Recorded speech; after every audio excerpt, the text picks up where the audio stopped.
Hello student, welcome to education Gyan. ज़्यादातर लोगों को ये कन्फ्यूज़न रहती है कि हम कंप्यूटर का कौन सा कोर्स करें जो मेरे ऑफिस वर्क में या मेरे कैरियर के लिए ज़्यादा बेस्ट हो। तो ज़्यादातर लोग क्या होते हैं, इंस्टीट्यूट में जाते हैं और बोलते हैं मेरे लिए अच्छा सा कोई कोर्स आप बताइए। तो अक्सर ज़्यादातर इंस्टीट्यूट वाले यही काम करते हैं कि जो कोर्स ज़्यादा महंगे रहते हैं वही कोर्स आपको वो सजेस्ट करते हैं। भाई उनका अपना बिजनेस है, तो जो कोर्स ज़्यादा महंगे रहेंगे वो आपको सजेस्ट कर देंगे। ठीक, अब बच्चे को ये नहीं पता रहता कि इसके अंदर क्या पढ़ाया जाएगा या ये मेरे लिए बेनिफिट आगे फ्यूचर में देगा या नहीं देगा। जब कभी कभी वो चीज़ें बेटर काम कर जाती है और कभी कभी क्या होता है कि उसका जस्ट अपोजिट हो जाता है कि आपको सीखना कुछ और था और सीख गए कुछ और। मतलब अगर एक एग्जांपल लिया जाए कि DCA जो कोर्स होता है, डिप्लोमा इन कंप्यूटर एप्लीकेशन, तो उसके अंदर आपके कहीं कहीं HTML CSS फंडामेंटल ये सब चीज़ें पढ़ाई जाती है और कहीं कहीं इसके अंदर कोरल फोटोशॉप ये सब चीज़ें पढ़ाई जाती है। अब बच्चे को टैली पढ़ना था कि मुझे फंडामेंटल प्लस टैली पढ़ना है, तो उसको ज्वाइन करना था DFA और उसने ज्वाइन कर लिया DCA। अब जब वो आगे कोर्स जब उसका चलने लगा तो उसे पता चला कि अरे मेरे इसमें तो टैली है ही नहीं है। तो अक्सर ये चीज़ें देखा जाता है कि लैक ऑफ नॉलेज की वजह से बच्चा गलत कोर्स जो है ज्वाइन कर लेता है और उसका टाइम और पैसा दोनों बर्बाद हो जाते हैं। तो आइए आज हम लोग इस वीडियो के माध्यम से जानने वाले हैं कि कौन सा कोर्स आप करो जो आपके लिए बेस्ट हो। यहाँ आपको बेसिक कोर्स भी है, एडवांस कोर्स भी है और आगे जाके कुछ प्रोग्रामिंग लैंग्वेज वगैरह भी है। तो वीडियो को कंप्लीट आप देखिएगा। ये कहीं ना कहीं अगर आप कंप्यूटर कोर्स करने जा रहे हो तो आपके लिए बेस्ट होगा, या आपके छोटे भाई बहन या फ्रेंड्स जो भी होंगे तो उनके लिए भी ये बेस्ट होगा। उनको वीडियो जरूर ये शेयर करिएगा। तो टाइम का ध्यान रखते हुए हम लोग आगे बढ़ते हैं। तो सबसे पहले देखिए CCC, बेसिक कंप्यूटर कोर्स या फंडामेंटल, इसको 3 नामों से जाना जाता है। ठीक है, जब CCC नहीं आया था डोएक की ओर से तो पहले लोग बेसिक कंप्यूटर कोर्स के नाम से ही इसे जानते थे या फंडामेंटल कोर्स के नाम से जानते थे। तो ये कोर्स जनरली 2 से 3 महीने का होता है और बहुत से लोग होते हैं जो 1 महीने में भी कंप्लीट करा देते हैं फंडामेंटल कोर्स, लेकिन जनरली 2 से 3 महीने का ये कोर्स होता है। इसलिए CCC जो होता है वो 3 मंथ्स का होता है। अब इसके अंदर अगर आपको हम जानकारी दें कि इसके अंदर क्या क्या सिखाया जाता है, तो इसके अंदर आपको कंप्यूटर की थ्योरी, मतलब कंप्यूटर कब बना, इनपुट आउटपुट डिवाइस क्या होता है, रैम रोम क्या होता है, हार्डवेयर सॉफ्टवेयर क्या होता है, मतलब जो बेसिक जानकारी आपको एलिमेंट की होनी चाहिए वो आपको थ्योरिकल पूरा दिया जाता है।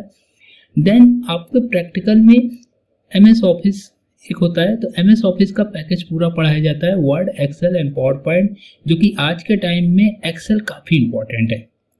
अगर आप ऑनलाइन भी देख रहे होंगे तो एक्सेल की डिमांड काफ़ी अच्छा है। तो वर्ड और एक्सेल और PPT, पावर पॉइंट प्रेजेंटेशन जो होता है, ये 3 चीज़ इसमें रहता है और थोड़ा बहुत इंटरनेट की भी नॉलेज दी जाती है।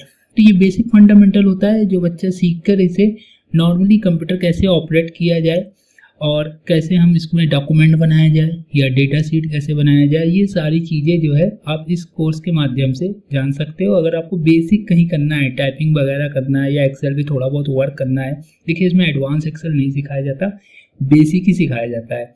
तो आप उतना सीख जाओगे कि आप अगर अच्छे से सीख रहे हो तो आप उतना सीख जाओगे कि कहीं ना कहीं आप कंप्यूटर को ऑपरेट आराम से कर लोगे। जो कंप्यूटर ऑपरेटर की जॉब होती है वो आपको मिल जाएगी। नेक्स्ट हम देख रहे हैं तो ये है DCA, diploma in computer application. ये 6 मंथ का होता है। अब देखिए एक बात हम आपको यहाँ पे ऐड करना चाहेंगे, जितने भी कोर्स होते हैं उसमें आपको फंडामेंटल जो थ्योरी होती है और MS ऑफिस होता है वो ज़्यादातर कोर्स में इंक्लूड होते हैं, चाहे आप 6 मंथ का करो, चाहे 3 मंथ का करो या 1 ईयर का करो। ठीक है, तो ज़्यादातर कोर्स में वो फंडामेंटल थ्योरी और MS ऑफिस तो इंक्लूड रहेगा ही रहेगा, क्योंकि बिना MS ऑफिस सीखे आप बाकी चीज़ें नहीं समझ पाओगे। ठीक है, बेसिक आना जरूरी है। ठीक, तो DCA क्या होता है, डिप्लोमा इन कंप्यूटर एप्लीकेशन। अभी क्या होता है कि बहुत सी जगह ये वाली कोर्सेज की हम बात कर रहे हैं, बहुत सी जगह क्या होता है कि इसमें फंडामेंटल तो आपको सिखाते हैं 3 मंथ का, CCC वाला पोर्शन तो इंक्लूड रहता है इसमें, लेकिन इसमें बहुत सी जगह क्या सिखाया जाता है, HTML CSS जावास्क्रिप्ट, और बहुत सी जगह क्या होता है इसकी जगह आपको कोरल फोटोशॉप और पेज मेकर सिखाया जाता है। तो ये वेरिएशन है, अलग अलग इंस्टीट्यूट का, अलग अलग यूनिवर्सिटी का थोड़ा सा वेरिएशन है। तो आप जब भी ये कोर्स करने जाओ उनसे आप क्लियर कर लो कि आपको जो है इसके अंदर क्या क्या चैप्टर या क्या क्या टॉपिक पढ़ाए जाएंगे। ठीक है, ये जानना बहुत ज़रूरी है, नहीं तो अक्सर कन्फ्यूज़न होता है। ठीक, अगला देखिए ये होता है DFA। ये भी 6 मंथ का होता है, इसमें भी फंडामेंटल थ्योरी और MS ऑफिस रहेंगे। बट एक टर्म्स आप देख रहे होगे अकाउंटिंग। तो अकाउंटिंग क्या होता है कि अकाउंटिंग आपका जो टैली, आप टैली प्राइम या टैली आप सुने होंगे, टैली 9 वगैरह, तो ये टैली का पोर्शन किस में पढ़ाया जाता है? DFA में पढ़ाया जाता है। 6 मंथ का ये भी रहता है, 6 मंथ का ये भी रहता है। फीस स्ट्रक्चर की अगर बात किया जाए तो सारे इंस्टीट्यूट में और प्लेस के अकॉर्डिंग अलग अलग रहते हैं, लेकिन नॉर्मली CCC की फ़ीस 2 से 3 हज़ार रुपये की रहती है, मतलब जो बेसिक कोर्स रहता है। अगर हम DCA की फ़ीस देखें तो ये आपका 6 मंथ का कोर्स होता है, तो इसकी फ़ीस 5 से 6 हज़ार रुपये, और DFA का भी 5 से 6 हज़ार रुपये होता है ज़्यादातर जगह में। हाँ, आप अगर हाई प्रोफाइल इंस्टीट्यूट में पढ़ रहे हो तो हाँ, वो बात अलग है कि आपसे वो 15 से 20 हज़ार रुपये भी ले सकते हैं। नेक्स्ट आप देख रहे हो कि डेस्कटॉप TTP पब्लिकेशन, ये बेसिकली रहता है ग्राफिक्स डिजाइन से रिलेटेड।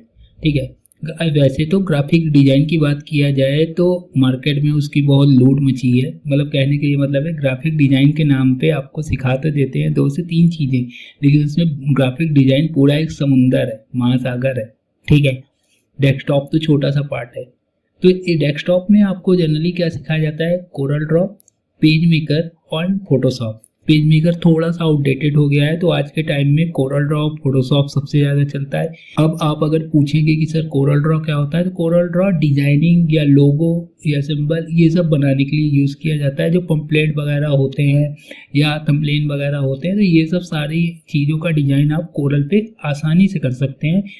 जो आपके वेडिंग कार्ड वगैरह होते हैं, विजिटिंग कार्ड वगैरह होते हैं, आई कार्ड वगैरह होते हैं, तो ये सारी चीज़ें किससे डिजाइन होती है? कोरल से। फोटोशॉप आप सभी लोग जानते हो, आज के समय में फोटोग्राफी का टाइम है, तो फोटोशॉप में फोटो एडिटिंग होती है। ठीक, ADCA advance diploma in computer application, ये पूरा 1 ईयर का होता है। ठीक है, कहीं कहीं 1 ईयर से थोड़े ज़्यादा भी लग जाते हैं, बट इसके अंदर अभी हम आगे देखेंगे तो इसके अंदर काफ़ी चीज़ें आपकी आती है। ठीक, वो आगे हम भी डिस्कस करते हैं। फिर एक आता है advance diploma in financial accounting. ठीक है, अब जैसे नाम से ये फाइनेंशियल अकाउंटिंग, तो ये जो आप DFA पढ़ते हो इसी का ये पोर्शन होता है, बट इसमें जो अकाउंटिंग वाला तो पोर्शन रहता ही रहता है, लेकिन कुछ फाइनेंशियल पोर्शन भी रहते हैं जो डिटेल में आपको पढ़ाए जाते हैं। एडवांस एक्सेल वगैरह भी इसमें इंक्लूड रहता है। तो एक अकाउंटिंग लाइन में जाने के लिए, फाइनेंशियल अकाउंटिंग लाइन में जाने के लिए ये आपके लिए बेस्ट रहेगा। देन O लेवल होता है। ठीक है, अभी थोड़ी देर में हम O लेवल का बात करते हैं। ठीक है, आगे हम पहले बढ़ते हैं। इतना बेसिक आपको नॉलेज हमने दी कि कौन से कोर्स किससे रिलेटेड हैं और क्या आपके लिए बेटर है, वो आप यहाँ पे देख रहे हैं। ठीक है, अच्छा, फीस स्ट्रक्चर की अगर हम बात करें तो ADCA की फ़ीस 10 से 15 हज़ार रुपये रहती है, और सेम DFA की फ़ीस भी आपकी 10 से 15 हज़ार रुपये रहती है। कहीं कहीं कम भी रहते हैं, लेकिन मेन क्या होता है, देखो इसके अंदर मेन ये जानना रहता है कि आपको क्या क्या टॉपिक पढ़ाए जाते हैं। अगर आपकी फ़ीस कहीं कम होती है तो एक आध टॉपिक भी कहीं ना कहीं लेस होगा। कहीं पे बेसिक पढ़ा दिया जाता है, कहीं पे थोड़ा सा एडवांस लेवल पढ़ा दिया जाता है। तो इन चीज़ों का भी आपको ध्यान रखना है। तो जब भी आप इंस्टीट्यूट में जाए तो उनका पूरा स्ट्रक्चर देखें। ठीक है, पूरा सिलेबस देखें, डिटेल सिलेबस से रिलेटेड आप बात करेंगे तो आपको सारी चीज़ें पता चल जाएगी। तो आगे आप देखते हो ये टैली। अब कुछ इंडिविजुअल भी होते हैं अलग अलग, कि किसी को एक्सेल सीखना है, किसी को एडवांस एक्सेल सीखना है, मतलब वो पूरा कोर्सेस नहीं करना चाहता। तो अगर आप अलग अलग करना चाहते हो तो आप अलग अलग एरिया में भी जा सकते हो कंप्यूटर कोर्स में। अब टैली में क्या होता है, ये आपका 3 मंथ का मोस्टली रहता है। 2 से 3 महीने में पूरी tally with GST, TDS, TCS ये उसके साथ कंप्लीट हो जाती है। ठीक है, अगर आप अकाउंटिंग लाइन में हो या BCom वगैरह कर रहे हो, कॉमर्स साइड के हो, तो आपके लिए टैली ज़्यादा बेटर है। बट ऐसा है नहीं, नॉन कॉमर्स वाले भी टैली करते हैं। ठीक है, टैली का भी स्कोप अच्छा खासा है, क्योंकि आज के टाइम में अकाउंटिंग हर जगह ही है, वो भी टैली पे। ठीक, एक्सेल की बात करें तो एक्सेल में आपको पता ही है, जितनी भी डेटा सीट बनते हैं, जितनी भी रिपोर्ट्स आपके जनरेट होते हैं, वो एक्सेल में ही होते हैं। अब एक्सेल में 2 टाइप का होता है, एक होता है बेसिक एक्सेल और एक होता है एडवांस एक्सेल। एडवांस एक्सेल आपका कॉर्पोरेट जो सेक्टर होता है वहाँ पे पूरी MIS बनाई जाती है। ठीक है, या आपको एक रिपोर्ट जनरेट करना हो या आपको एक पूरी अटेंडेंस सीट जनरेट करना हो, तो वहाँ पे एडवांस एक्सेल यूज़ किया जाता है। जैसे आप पार्ट टेबल देखते हो, VLOOKUP देखते हो, HLOOKUP देखते हो, हाँ, IPMT, PMT फंक्शन वगैरह, फाइनेंशियल फंक्शन आप देखते हो, तो ये सारी चीज़ें एडवांस एक्सेल में कवर की जाती है। तो इनका भी आपको ध्यान रख के चलना होगा कि इनके अंदर सिलेबस में क्या दिया गया है, क्योंकि कहीं कहीं एडवांस एक्सेल के नाम पे केवल एक्सेल ही पढ़ा के छोड़ दिया जाता है। ठीक है। अच्छा, एक चीज़ की आपको नॉलेज बच्चा दे दे कि अगर आप टैली करने जा रहे हो और आपने बिल्कुल भी बेसिक नहीं पढ़ा है कंप्यूटर का, तो प्लीज़ आप बेसिक नॉलेज ज़रूर लो, कम से कम MS ऑफिस तो ज़रूर पढ़ो। क्योंकि कभी कभी क्या होता है कि आप ओनली टैली जानते हो और आप कहीं भी जॉब करने जाते हो, तो वहाँ पे क्या होता है कि आपको अगर मान लो एक एप्लीकेशन टाइप करने के लिए दे दिया गया या कोई प्रिंट आउट निकालने दे दिया गया, तो आप फंस जाओगे। ठीक है, तो वो काम आप केवल MS वर्ड से कर सकते हो। सेकंड चीज़, एक्सेल इसलिए बोल रहे हैं क्योंकि डेटा जो टैली का होता है वो एक्सेल में इंपोर्ट होता है या एक्सपोर्ट होता है। हाँ, कुछ डेटा ऐसे रहते हैं जैसे बैलेंस शीट वगैरह या ट्रेडिंग प्रॉफिट लॉस, हाँ, जो कोई भी चीज़ हो वो आपको एक्सेल में मैनेज करनी है, एक्सेल में डिस्प्ले करानी है, तो फिर आप कैसे कराओगे। हाँ, अगर एक्सेल में कुछ कैलकुलेशन करानी है तो फिर आप कैसे कराओगे। इसलिए मैं हमेशा अपने बच्चों को सजेस्ट करता हूँ कि जो लोग टैली कर रहे हैं, अगर उनको बेसिक नॉलेज है तब तो ठीक है, अगर बेसिक नॉलेज नहीं है तो प्लीज़ वो जो है ओनली टैली ना करें, एक्सेल और वर्ड तो ज़रूर कर लें, क्योंकि ये बेस होता है कंप्यूटर का। ठीक है, आगे बढ़ते हैं। अब बात आता है ग्राफिक्स डिजाइन, जो अभी थोड़ी देर पहले हम लोग डिस्कशन कर रहे थे। ग्राफिक्स डिजाइनिंग अपने आप में बहुत बड़ा है। ठीक है, ये कहीं कहीं 6 महीने भी सिखाया जाता है, कहीं कहीं 1 साल या 2 साल भी लग जाते हैं। आप कहोगे इतना ज़्यादा कैसे? क्योंकि ग्राफिक डिजाइन में केवल कोरल ड्रॉ या फोटोशॉप या पेज मेकर ही नहीं आते, इसमें इलस्ट्रेटर भी आता है, इसमें हमारे कुछ फोटोग्राफी से रिलेटेड टूल्स भी आते हैं, कार्टून क्रिएशन वगैरह भी हमारे हो सकते हैं, VFX से रिलेटेड भी हमारे हो सकते हैं, वीडियो एडिटिंग, साउंड एडिटिंग से रिलेटेड भी हो सकते हैं। बहुत चीज़ें इसके अंदर इंक्लूड होता है। इसका भी सिलेबस देख के ही आप समझ सकते हो कि आपको किस एरिया में जाना है, क्योंकि ग्राफिक डिजाइनिंग अपने आप में थोड़ा सा बड़ा एरिया है। ठीक है, अब एक होता है टाइपिंग। तो अगर आप बेसिक कंप्यूटर करके आप अगर टाइपिंग भी करते हो तो टाइपिंग की भी अच्छी खासी जॉब मिल जाती है। हाँ, हालांकि आपको हिंदी इंग्लिश टाइपिंग करने में टाइम काफ़ी लगता है, बट टाइपिंग का भी यूज़ अच्छा खासा है, क्योंकि बिना टाइपिंग स्पीड का आप कहीं भी काम नहीं कर सकते हैं। फिर कंप्यूटर हार्डवेयर, अगर जिनको हार्डवेयर लाइन में जाना हो कि कंप्यूटर कैसे बनाना है, तो वो आपका हार्डवेयर लाइन मतलब कंप्यूटर हार्डवेयर लाइन भी सिलेक्ट कर सकते हैं। आगे देखते हैं हम लोग। तो यहाँ पे अब क्या हमने दिया है कि ADCA में जो अभी हम बात कर रहे थे थोड़ी देर पहले, यहाँ पे हम लिख देते हैं ADCA। ठीक है, अभी थोड़ी देर पहले हम उसके सिलेबस की बात कर रहे थे। ADCA में हमारा फंडामेंटल पूरा रहता है, थ्योरिकल जो अभी हमने आपको बताया, MS Office, Word, Excel, PowerPoint पूरा रहता है, टैली आपका इसमें कंप्लीट होता है। Web designing, HTML, CSS, JavaScript, ये पूरा कंप्लीट रहता है। कहीं कहीं जावास्क्रिप्ट हटा भी देते हैं, हालांकि ऐसा होता नहीं है, लेकिन ज़्यादातर जगह जो है जावास्क्रिप्ट इंक्लूड किया जाता है, बट बहुत सी जगह हटा भी दिया जाता है। फिर उसके बाद कोरल, फोटोशॉप, पेज मेकर, ये सारी चीज़ रहती है। मैंने जैसे बताया पेज मेकर आउटडेटेड है, तो कहीं कहीं आपको नहीं पढ़ाया जाता। फिर उसके बाद कोई भी एक लैंग्वेज होती है। अच्छा, बहुत सी जगह ये होते हैं केवल आपको इतने पोर्शन पे ही कमांड दे दिया जाता है और लैंग्वेज नहीं पढ़ाया जाता है। अच्छा, बहुत सी जगह होते हैं जहाँ पे लैंग्वेज भी इंक्लूड किया जाता है, बट ओनली वन लैंग्वेज। तो पहले C को इंक्लूड किया जाता था, बट आज के टाइम में पाइथन थोड़ा हाईलाइटेड है, इसलिए पाइथन आपको मोस्टली हर जगह मिल जाएगा। तो ये DCA का स्ट्रक्चर है। उसी तरीके से अगर आप ओनली DCA की बात करोगे तो DCA के सिलेबस में आप देख लो कि DCA के सिलेबस में ये आएगा जितना मैं हाईलाइट कर रहा हूँ, फंडामेंटल और ऑफिस वाला, और उसके बाद कहीं कहीं आपको ये पोर्शन दे दिया जाएगा, और अगर ये नहीं दिया गया तो फिर कहीं कहीं आपको ये वाला पोर्शन दिया जाएगा, ये कोरल वाला। ठीक है, फोटोशॉप कोरल वाला, दोनों एक साथ नहीं दिया जाएगा, अलग ही अलग दिया जाएगा। और अगर आप DFA की बात कर लो तो DFA में फिर हमारा ये पोर्शन रहेगा और उसके साथ फिर हमारा टैली इंक्लूड हो रहेगा, और बाकी ये सारी चीज़ें नहीं रहती है।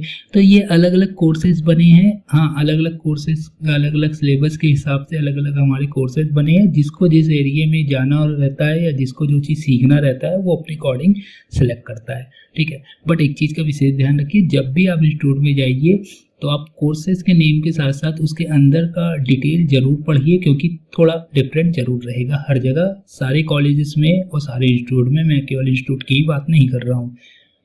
अब देखिए यहाँ पे कुछ प्रोग्रामिंग लैंग्वेज वगैरह भी दिए गए हैं, ठीक है, उनके बारे में हम बात कर लेते हैं। टैली के बारे में तो आप ऑलरेडी जान ही चुके हैं। तो प्रोग्रामिंग लैंग्वेज में जो ज़्यादा मोस्ट कॉमन है आपका जावा और एक एडवांस जावा। देखिए ये कोर जावा होता है आपको बेसिक, जो कि आपको हर जगह पढ़ाया जाता है। स्कूल कॉलेजेस में जो आपको पढ़ाए जाते हैं वो कोर जावा ही ज़्यादातर रहते हैं। कोर जावा से ही आप स्टार्ट करोगे, एडवांस जावा से स्टार्टिंग नहीं होती है। तो कहीं पे भी आप जावा अगर आप पढ़ रहे हो तो वो कोर जावा है, ठीक। एडवांस जावा में आप जो विंडो वगैरह जो आपको बनाना रहता है, जैसे आप मान लो नोटपैड का विंडो बना रहे हो, या आप कोई म्यूज़िक प्लेयर बना रहे हो, या आप कोई गेम बना रहे हो, तो एडवांस टेक्नोलॉजी वाली जितनी चीज़ें लगती है वो हमारी एडवांस जावा के थ्रू लगती है। बटन वगैरह क्रिएट करना वो सब एडवांस जावा में आती है। फाइल हैंडलिंग वगैरह सब एडवांस जावा में ही आएगी। कोर जावा में हालांकि फाइल हैंडलिंग आपको सिखा दी जाती है, लेकिन एडवांस लेवल पे उसका अच्छा खासा एप्लीकेशन, अच्छा खासा आपका यूज़ रहता है, ठीक है। अगला हम देखते हैं वेब डिज़ाइनिंग। अब वेब डिज़ाइनिंग एक क्लाइंट साइड होता है, क्योंकि ज़्यादातर जो भी कोर्सेस आप सीखते हो, अगर आप ओ लेवल भी आप सीख रहे हो, तो वहाँ पे आपको क्या सिखाया जाता है, क्लाइंट साइड वाला।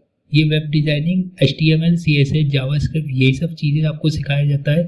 तो वहाँ पे आपको क्या होता है कि बेसिक सारी चीज़ें कवर की जाती है, एडवांस लेवल पे नहीं रहता, या आपका फुल कंप्लीट नहीं रहता। अगर आपको फुल्ली वेबसाइट डिज़ाइनिंग सीखनी हो तो उसके लिए आपको फुल स्टैक वेबसाइट डेवलपर सीखना पड़ेगा। तो फुल स्टैक वेब डेवलपर में आपको कंप्लीट सारी चीज़ें मिलेगी, क्लाइंट वाली भी, सर्वर वाली भी, जिससे आप बेहतर तरीके से वेबसाइट डिज़ाइनिंग कर सकते हो। बट इसको भी सीखने से पहले आप कोई अच्छा इंस्टीट्यूट सेलेक्ट कर लो, क्योंकि सारे इंस्टीट्यूट में ये चीज़ें नहीं सिखाई जाती। कुछ हाई लेवल चीज़ें हैं जैसे जावा, एडवांस जावा वगैरह, ये बोल तो दिया जाता है कि हाँ हमारे इंस्टीट्यूट में पढ़ाया जाता है, बट आपको आज के टाइम में टीचर अच्छे नहीं मिलते हैं, ठीक है, क्योंकि जो अच्छे टीचर रहते हैं वो ऑलरेडी कहीं कंपनी में या सॉफ्टवेयर इंजीनियर बन जाते हैं। तो आपको अच्छा इंस्टीट्यूट सेलेक्ट करना है, ठीक है, आपके एरिया में। और क्योंकि ये सब हाई प्रोफाइल चीज़ें हैं, हर कोई नहीं पढ़ा सकता है इसको, ठीक।